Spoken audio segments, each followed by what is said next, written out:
अस्सलामुअलैकुम everyone, welcome to my channel doctor H S. आज की वीडियो में मैं कोमिडोजेनिक एक्ने और पेप्यूलर एक्ने के बारे में डिस्कस करने लगी हूँ कि कोमिडोजेनिक एक्ने क्या होती है, पेप्यूलर एक्ने क्या होती है, इनकी क्या क्या कॉजेज़ हैं, इनकी वजूहात क्या क्या हैं और कौन कौन से ट्रीटमेंट ऑप्शंस अवेलेबल हैं जिनको आप घर में इस्तेमाल करके अब अपनी एक्ने को या आपकी जो पिंपल्स बनते हैं उनको ठीक कर सकते हैं। सो इसके लिए आपने मेरी पूरी वीडियो देखनी है, वीडियो को कोई भी पार्ट स्किप नहीं करना। चलें बात करते हैं कोमिडोजेनिक एक्ने या कोमोडोनल एक्ने की। कोमोडोनल एक्ने क्या होती है? जब आप हमारी स्किन के अंदर पोर्स प्रेजेंट होते हैं। पोर्स जो हमारे मसाम होते हैं, ये नॉर्मली हर स्किन टाइप के लोगों के अंदर मौजूद होते हैं। ये आपके ज़िंदा होने की, आपकी स्किन के ज़िंदा होने की निशानी है। इनका साइज़ जो है वो बड़ा या छोटा हो जाता है, यानी ये श्रिंक हो जाते हैं या इनलार्ज हो जाते हैं। पोर्स कभी भी आपकी स्किन पर ख़त्म नहीं होते, ये ज़िंदा होने की निशानी है। ठीक है, तो जब आपके पोर्स जो हैं वो क्लॉग्ड हो जाते हैं या ब्लॉक हो जाते हैं, किसी भी चीज़ से कोई डेड स्किन सेल्स इनमें इकट्ठे हो जाएं या सीबम की प्रोडक्शन ज़्यादा हो जाए, ऑयल आपकी ज़्यादा प्रोडक्शन हो जाए उसकी, जिसकी वजह से ये ब्लॉक हो जाएं, तो आपके कोमोडोनल एक्ने में कन्वर्ट हो जाते हैं। जब आपके पोर्स क्लॉग्ड होते हैं तो इनकी दो स्टेजेस होती हैं, एक वाइट हेड्स, दूसरे ब्लैक हेड्स। वाइट हेड्स क्या होते हैं कि ये आपके इन स्मॉल साइज़ में होते हैं, वाइट कलर के होते हैं, छोटे छोटे टाइनी बम्प्स आपको अपनी स्किन के ऊपर फील होते हैं, जिनको ना आप हाथ से रिमूव कर पा रहे होते हैं और ना ही ये ख़त्म हो रहे होते हैं। ठीक है, आप मेकअप करो, आप कुछ भी करो, ये छोटे छोटे बम्प्स आपकी स्किन के ऊपर नज़र आ रहे होते हैं। ये बेसिकली क्लोज कोमेडोन्स होते हैं, इन्हें वाइट हेड्स कहते हैं। जब ये इन पोर्स का या इन कोमेडोन्स का मुंह ऊपर से खुल जाता है, जिसे ओपन कोमेडोन्स कहते हैं, तो ये स्मॉल और डार्क कलर में कन्वर्ट हो जाते हैं। ब्लैक या डार्क ब्राउन कलर में इनका सरफेस जो है वो कन्वर्ट हो जाता है। इन्हें हम ब्लैक हेड्स कहते हैं। अगर हम अपने इन पोर्स को अनक्लॉग्ड नहीं करते, इनको अच्छी तरह साफ़ नहीं करते, ये इसी तरह क्लॉग्ड रहते हैं, इसी तरह ब्लॉक रहते हैं, तो टाइम के साथ हमारी स्किन के ऊपर कोई बैक्टीरियल इन्फेक्शन आता है या हमारी स्किन के अंदर जो नॉर्मल बैक्टीरिया भी प्रेजेंट होते हैं, जब उनका इनके साथ वो इनको इन्फेक्टेड कर देते हैं तो ये एक्ने में कन्वर्ट हो जाते हैं, जिसे हम कोमिडोजेनिक या कोमोडोनल एक्ने कहते हैं। अब हम इस कोमिडोजेनिक एक्ने की कॉजेज डिस्कस कर लेते हैं, इसकी क्या क्या वजूहत होती हैं। सबसे पहले अगर आपके पोर्स क्लॉग्ड हैं, इनमें बहुत ज़्यादा डेड स्किन सेल्स इकट्ठे हो गए हैं, सीबम ज़्यादा इकट्ठा हो गया है, तो सबसे मेन रीज़न तो यही होती है आपके कोमोडोनल एक्ने की। दूसरे पे अगर आपके एक्सेस ऑयल प्रोडक्शन हो रही है, जैसे कि गर्मी है, आजकल समर सीज़न है, तो ऑयल जो हमारे स्वेट ग्लैंड्स जो ऑयल ग्लैंड्स होते हैं, जो सीबम ग्लैंड्स होते हैं, वो सीबम की ऑयल की प्रोडक्शन को ज़्यादा कर देते हैं। वो नॉर्मली हमारे जो वेदर है उसको रिएक्ट करती है हमारी स्किन। अगर हम उसको साफ़ नहीं करते या उस एक्सेस ऑयल को कंट्रोल नहीं करते तो वो भी हमारे पोर्स को क्लॉग कर सकती है। उसके बाद जो तीसरा मेन फैक्टर है वो है हमारी पुअर स्किन केयर रूटीन। हम अपनी स्किन का ख्याल नहीं रखते, हम टाइम पे अपनी स्किन को एक्सफोलिएट नहीं करते, हम अपने डेड स्किन सेल्स को रिमूव नहीं करते, हम अपने ऑयल को रिमूव नहीं करते, तो ये भी रीज़न होती है हमारे इन पोर्स के क्लॉग्ड होने की या ब्लॉक होने की। नेक्स्ट एक मेन फैक्टर वो जेनेटिक्स आ जाती है। अगर आपके पेरेंट्स के हैं या आपके फैमिली में ये चीज़ें आती हैं तो मोस्ट ऑफ द केसेस में आप में भी ये चीज़ें हो सकती हैं। उसके बाद जो नेक्स्ट है वो हार्मोनल चेंजेस भी होती हैं, फ्लक्चुएशन ऑफ हार्मोन्स, जैसे कि पुबर्टी पे या फिर मेनोपॉज या मेंस्ट्रुएशन, इनमें जब आपके हार्मोन्स ऊपर नीचे होते हैं तो वो भी आगे जाके कोमिडोजेनिक एक्ने में कन्वर्ट हो सकते हैं। अगर मैं इनकी ट्रीटमेंट ऑप्शंस की या आप इनको कैसे घर में ठीक कर सकते हैं वो डिस्कस कर लूँ, तो सबसे पहले भाई टॉपिकली बात करते हैं। टॉपिकली आपने जो है ना वो सैलिसिलिक एसिड सीरम और क्लिनज़र का इस्तेमाल करना है। अगर तो आपके ब्लैक हेड्स और वाइट हेड्स ज़्यादा मिकदार में बनते हैं और आपकी ऑयल प्रोडक्शन बहुत ज़्यादा हो रही है, तो आप मेरे नज़दीक आप सैलिसिलिक एसिड का सीरम इस्तेमाल करें, क्योंकि वो ओवरनाइट आपकी स्किन के ऊपर लगा रहता है, वो आपकी डीपली जाके आपके पोर्स को अंदर से साफ़ करता है, तो आपके ब्लैक हेड्स और वाइट हेड्स का इशू जो है ना वो ख़त्म हो जाता है। अगर आप वो नहीं इस्तेमाल करना चाहते तो second option salicylic acid cleanser है या फेस वॉश है, उसको आप अपनी फेस पे लगा के 1 से 2 मिनट के लिए अपनी स्किन पे लगा रहने दें, उसके बाद वॉश करें। वो भी आहिस्ता आहिस्ता आपकी इसकी जो पोर्स हैं उनको साफ़ कर देगा। दूसरे नंबर पे आप बेंजोइल परऑक्साइड को इस्तेमाल कर सकते हैं, ये भी एक एंटीबैक्टीरियल इसमें प्रॉपर्टीज़ होती हैं। उसके अलावा ये आपकी इन्फ्लेमेशन जो होती है, जो सोजिश हो जाती है, उसको कम करता है, आपकी जो सीबम है उसको कंट्रोल करता है, आपकी स्किन को बेसिकली ये ड्राई कर देता है, तो आप इसको भी इस्तेमाल कर सकते हैं।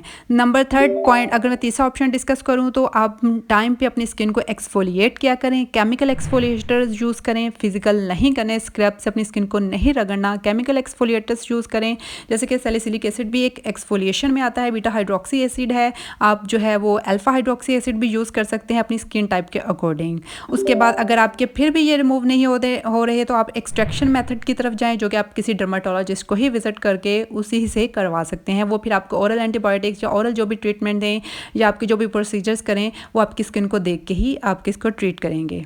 अब बात कर लेते हैं पेप्यूलर एक्ने की। पेप्यूलर एक्ने क्या होती है? स्मॉल पिंक कलर के बम्प्स बनते हैं हमारी स्किन के ऊपर, जिनमें डेड सेल्स होते हैं, पस एक्यूमुलेट होती है और ये पेनफुल भी होते हैं। और जब इनमें से पस रिमूव हो जाती है तो बाद में ये रेड कलर के और वो इन्फ्लेमेशन टाइप की सोजिश से आपकी स्किन के ऊपर बनती है और दर्द बहुत करते हैं। अब अगर हम इसके पेप्यूलर एक्ने की कॉजेज़ की बात कर लेते हैं, पहले सबसे पहले आ जाता है अगर आपके पोर्स क्लॉग्ड हैं, वही बैक्टीरिया आएगा, वो आपके पोर्स को इन्फेक्ट कर देगा, जो कि आगे पेप्यूलर एक्ने में, पस फिल्ड एक्ने में कन्वर्ट हो जाएगा। उसके बाद अगर आपके जो है वो बैक्टीरियल इन्फेक्शन हो गया आपकी कोई स्किन पे, वो भी आपके जो है ना वो ये पेप्यूल्स या पिंपल्स आपकी स्किन के ऊपर बना देंगे। हार्मोनल चेंजेस थर्ड फैक्टर आ जाता है, फ्लक्चुएशन हार्मोन्स पे भी, जैसे कि प्यूबर्टी पे, मेंस्ट्रुएशन, मेनोपॉज, इन सब पे।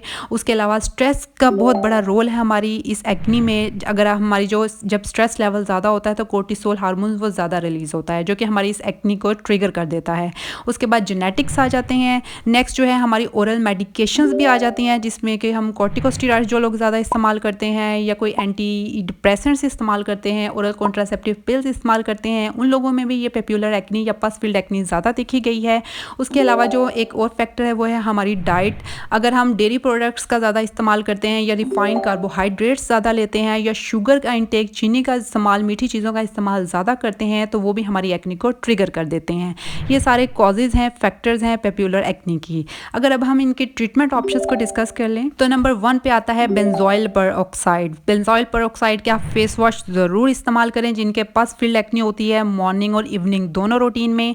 आप ये इसमें एंटीबैक्टीरियल प्रॉपर्टीज़ होती हैं, हमारे बैक्टीरिया को किल कर देता है, इन्फ्लेमेशन को कम करता है और सीबम की प्रोडक्शन को कंट्रोल करता है।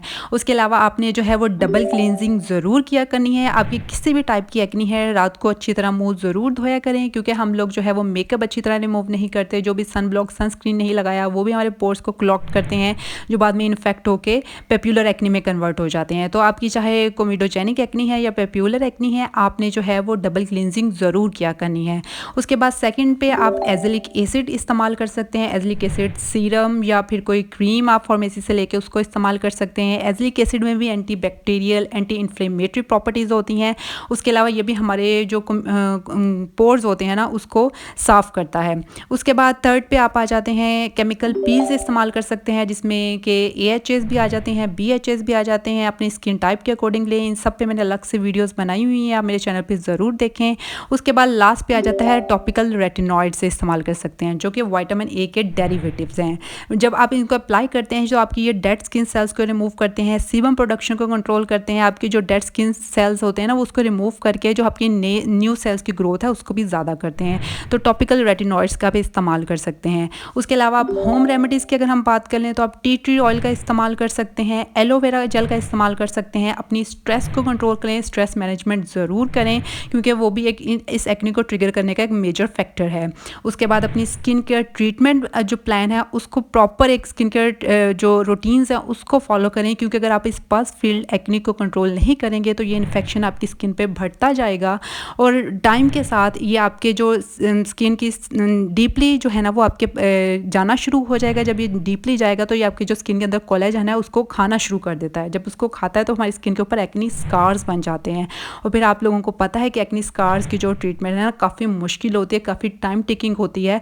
मोस्ट ऑफ द केसेस में आपको डॉक्टर के पास विजिट करना ही पड़ता है उस एक्नी स्कार्स की ट्रीटमेंट के लिए।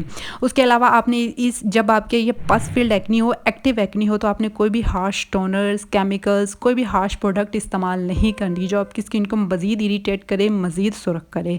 उसके अलावा आपने जो है ना अल्कोहल फ्री प्रोडक्ट्स इस्तेमाल करनी है और कोशिश करें कि उनमें खुशबू भी ना हो।